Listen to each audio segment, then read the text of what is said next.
जय गुरु एवरीवन। आप लोग कैसे हैं? उम्मीद है आप लोग अच्छे होंगे। मैं भी अच्छे हूँ।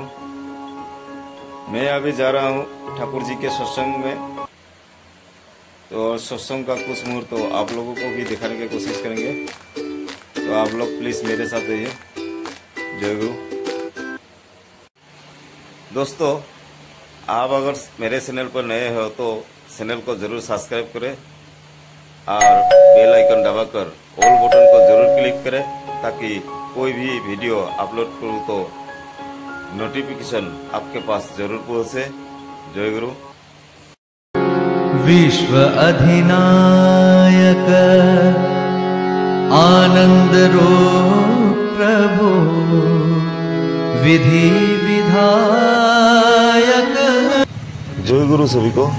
दिन भर क्रम के भागदौड़ में पूरा दिन चला जाता है। जब शाम को ठाकुर जी के सत्संग में जाते हैं तो कितना आनंद मिलता है। आप लोग भी आइए, आप लोगों को भी आनंद मिलेगा। जय गुरु। सद्गुरु आई राधा स्वामी धाम का नहीं भेद जनाई, उषा से उषा देश है अहया धर की कहानी, बिना शांत पावे नहीं शुद्ध शब्द निशानी। राधा स्वामी नाम की महिमा सुनाई, हीरानुराज गवाय के हर पौष भाई। साधु संग कर सार रस मैंने दिया भाई, प्रेम लगा गुरु चरण में मन संग नवाई। घर पे उठे बेकुल रहो कस किया घर जाई, दर्शन रसन दलित लघु गए मन स्थिरताई। सुरचरे आकाश में कर शब्द विलास, धाम धाम निरखत चले पाए निजर कर सविनय करो पुकार। साधु संग मई दौरित परम गुरु दातार, कृपा सिंधु समर्थ पुरुष आदि अनादि अपार। राधा स्वामी परम पितु मैं तुम सदा आधार।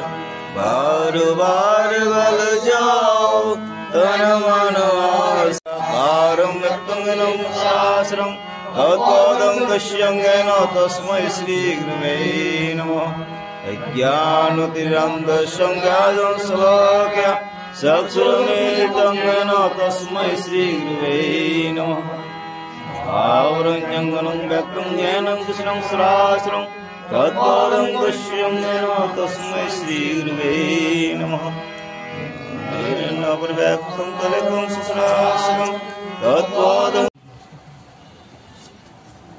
आज আমাদের কৃষ্ণ ভারতা পরম ভক্ত এই রামপ্রসাদ মণ্ডল ভাই, তার ছেলে উদিত কুমার মণ্ডল এবার মেট্রিকে খুব ভালো রেজাল্ট করেছেন, আর ভবিষ্যতেও যাতে ভালো রেজাল্ট করতে পারে, শিক্ষা জগতে যাতে যথেষ্ট উত্তীর্ণ হতে পারে, যথেষ্ট উন্নতি লাভ করতে পারে, তার জন্য এই মহতী সৎসঙ্গের আয়োজন। আমরা দয়ালের রাঙা রাসূল চরণে তিনি অন্তর্যামী, তার ইচ্ছায় সব হয়। তার কাছে আমরা প্রার্থনা করব এই উদিত যাতে তার ভবিষ্যৎ জীবন যাতে উজ্জ্বল হয়, নীরব দেহের স্বাস্থ্যের যাতে অধিকারী হয়, তৎসহ পিতামাতার প্রতি, ঠাকুরের প্রতি, গুরুজনের প্রতি যাতে ভক্তি শ্রদ্ধা জাগে, তৎসহ বাড়ির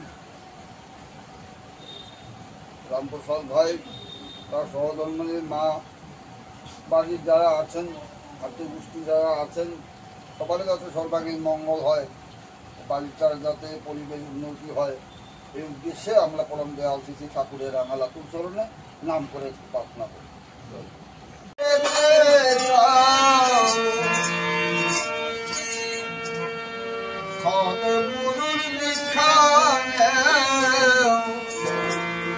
মানো সব জীবন সার্থক তোমার হয়। সুন্দর জীবন তোমার হয়।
বালাই বলে সবার মরণ এমন শান্তি কোথায়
বিশ্ব ব্রহ্মাণ্ডর সৃষ্টিকর্তা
সৎসঙ্গ রামপ্রসাদ দার বাড়িতে সৎসঙ্গ, রামপ্রসাদ মণ্ডল দার বাড়িতে আজকে সৎসঙ্গ।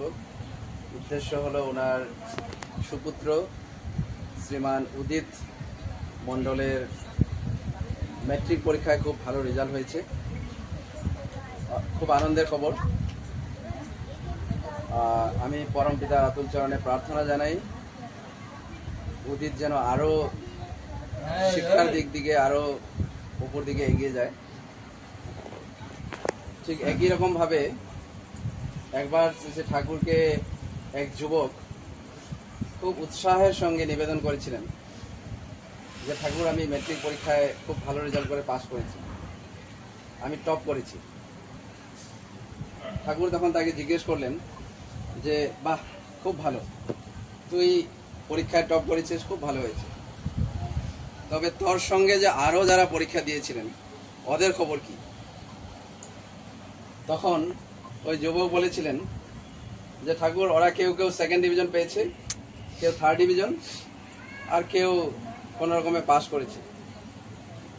তখন ঠাকুর বললেন, এর পরের বার যখন তুই পরীক্ষা দিবি তখন তুই চেষ্টা করবি সবাইকে নিয়ে যেন টপ করা যায়, সবাই যেন তোর সঙ্গে ফার্স্ট ক্লাস পায়।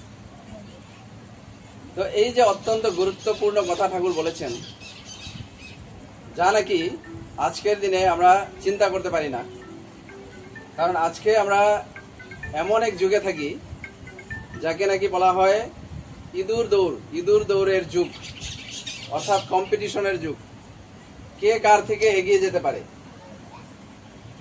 এই যে কম্পিটিশন,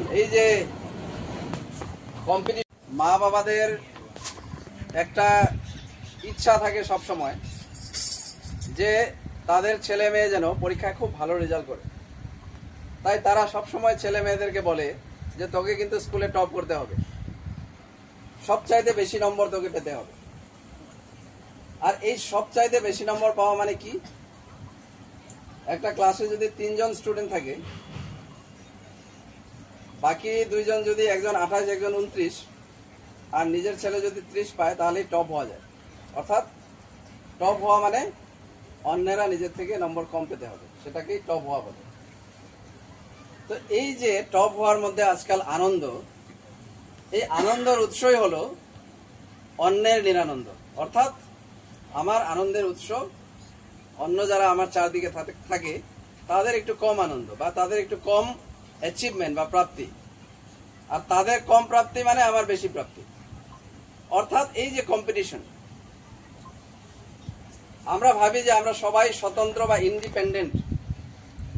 ঠাকুর এই ইন্ডিপেন্ডেন্ট কথাটাকে খুব অপছন্দ করতেন। ঠাকুর বলেছেন যে ইন্ডিপেন্ডেন্ট বলে কিছু হয় না, আমরা সবাই ইন্টারডিপেন্ডেন্ট, অর্থাৎ একজন আরেকজনের উপর নির্ভরশীল। আমরা কেউ শুধু নিজে থেকে আমরা চলতে পারি না, সব সময় কারো না কারোর উপর নির্ভর করতে হয়।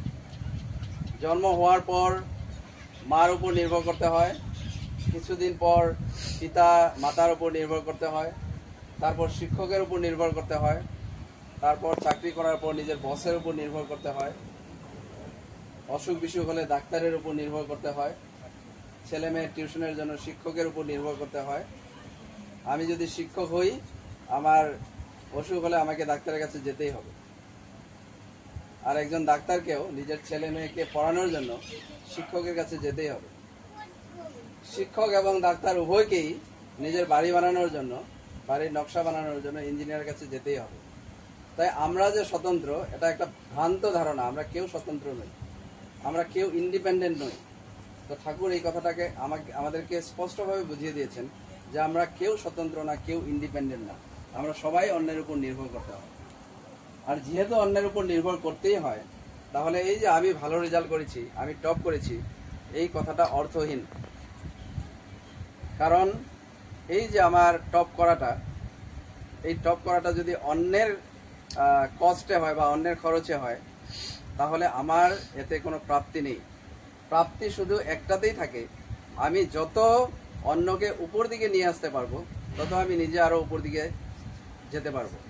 আমি যদি অন্যকে উঠাতে না পারি, তাহলে আমি কখনো উপর দিকে যেতে পারবো না।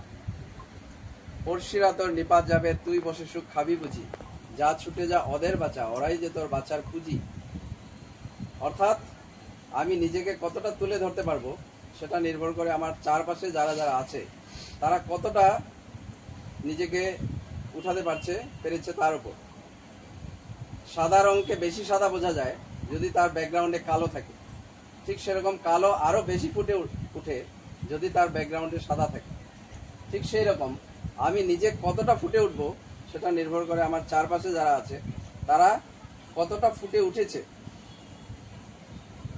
তাই এই যে আমার যে ফুটে উঠা এবং আমি সবাইকে নিয়ে চলা, এটার সার্থকতা শুধু সদ্গুরুকে গ্রহণ করার মাধ্যম দিয়ে হয়। তাই স্বামী বিবেকানন্দ বলেছিলেন যে the only way to success in life is to carry out the command of Sadguru. অর্থাৎ সদ্গুরুর আদেশ পালন করাই কৃতকার্যতার একমাত্র রাস্তা, তাছাড়া আর কৃতকার্যতার রাস্তা নেই। তাই আমরা যদি জীবনে নিজে যেগুলো গুণ নিয়ে জন্মগ্রহণ করেছি, যা যা সম্ভাবনা নিয়ে আমি জন্মগ্রহণ করেছি, তা যদি আমি ফোটাতে চাই, তাহলে তার একমাত্র একটাই রাস্তা আছে, সেটি হলো সদ্গুরুকে গ্রহণ করা। কিন্তু সদ্গুরুকে গ্রহণ করেই যদি আমি ক্ষান্ত থাকি, তাহলে কিছুই হবে না। এই দাদা একটু আগেই বললেন যে চৈতন্য মহাপ্রভু যে বাণী দিয়েছিলেন, নিজেই দুটো বাণী দিয়েছিলেন যে কোটি জন্ম করে যদি নাম সংকীর্তন, তবু দেখা না পায় ব্রজের নন্দন। আবার সেই চৈতন্য মহাপ্রভু নিজেই বলেছেন যে একবার হরি নামে যত পাপ হরে, জীবের কি সাধ্য আছে তত পাপ করে। অর্থাৎ এই যে সদ্গুরু গ্রহণ করার পর যে বীজ নামটা আমরা পেয়েছি, সেই বীজ নামের মাধ্যম দিয়ে আমরা নিজেকে আরো উদ্ধৃত করতে পারি। তাই এই বীজ নামের মূল জিনিসই হলো, ঠাকুর বলেছেন নাম আর নামে অভেদ। অর্থাৎ নাম আর নামের মধ্যে কোনো তফাৎ নেই, নাম যেখানে আছে সেখানে নামই আছে। অর্থাৎ আমি কতটা অনুরাগ নিয়ে আমি সেই নাম জপ করছি, তার উপরেই সেই নামের সার্থকতা। শুধু মেকানিক্যালি বা যান্ত্রিকভাবে সেই নাম জপ করা বা সেই নাম ধ্যান করা, তাতে কোনো লাভ হয় না, তাতে কোনো ফল পাওয়া যায় না। তাই এই নামটা যখন আমরা জপ করি, তখন সেই নামের প্রতি আমাদের কতটা অনুরাগ, কতটা ভালোবাসা, তাকে আমরা কতটা ভালোবাসি, তার উপরেই নির্ভর করছে আমাদের সার্থকতা। তাই ঠাকুর আমাদেরকে সমস্ত কিছু দিয়ে গিয়েছেন, শুধু আমাদের করণীয় হলো সেই যে ঠাকুর যে কথাগুলো বলেছেন আমাদেরকে, ঠাকুর যে আমাদেরকে আদেশ নির্দেশগুলো দিয়েছেন, সেই আদেশ নির্দেশগুলো পালন করে চলা।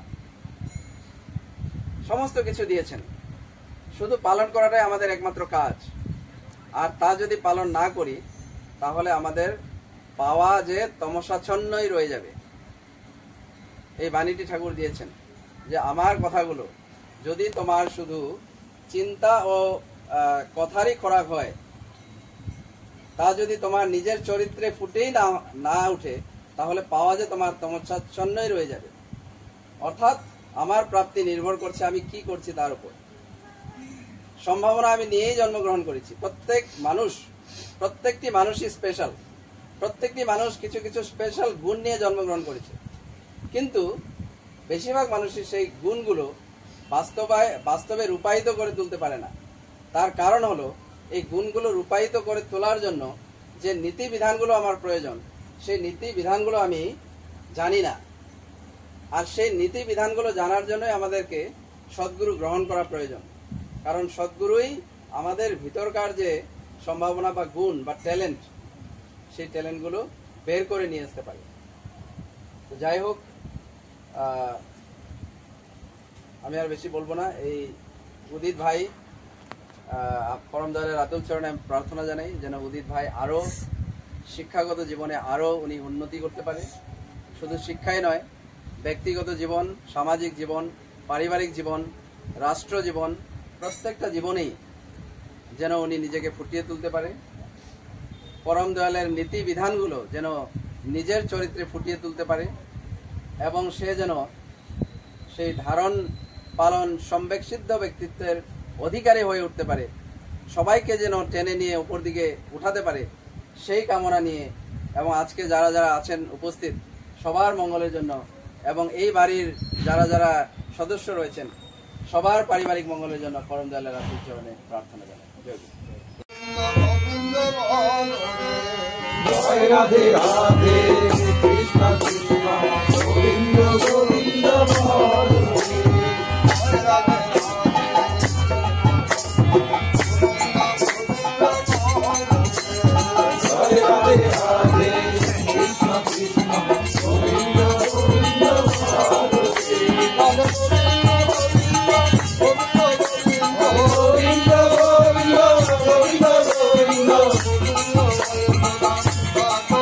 হরে গোবিন্দ গোবিন্দ গোবিন্দ